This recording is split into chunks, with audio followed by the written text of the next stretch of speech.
Greetings and welcome to this week's edition of One Big Thing. Kurt Goulding here, and this week's One Big Thing is big crops get bigger. Man, have we got a monster crop coming in both corn and soybeans. First, though, let's visit a bit about soybeans. It's going to be a massive crop. I drove up to central Iowa over this past weekend, and I've never seen soybeans that look the way they do. Barring a major catastrophe in the next 2 months, it'll be a record by a big margin. And what makes this a real problem? The lower prices are not going to buy any significant new demand. That's because China, who has historically been, if you plant it, they'll buy it. Not the case anymore.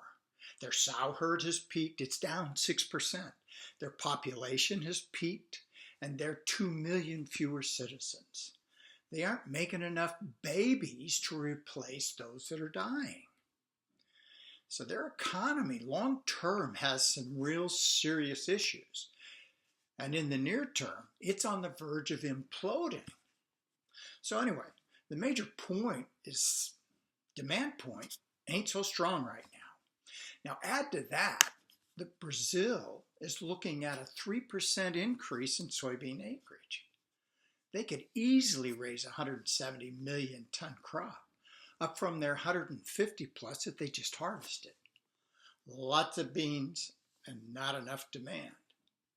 And as we look at corn, we're looking at record yields in almost all the major corn producing states.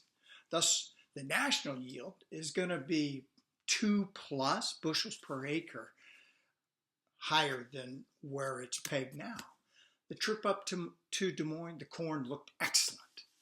The only saving grace for corn is that the Black Sea region and Europe are looking at smaller corn crops. And also, there's an expectation that Brazil will also have a smaller crop. So the potential is there for some export demand to support the corn market.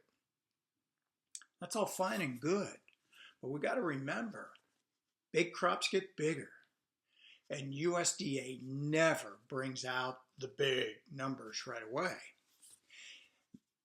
Those will be increased gradually each month as we go along. And both corn and soybeans are getting perfect weather. So bushels are being added every day. With these massive crops, there's a real concern of where are we going to put it all. This could give us a big leg down in both corn and beans in late October and November. So hang on.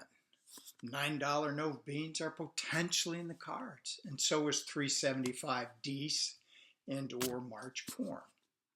Expect to see lots of little ups and downs in trading ranges, but right now it looks pretty weak for any new big business. Until next time, happy trading.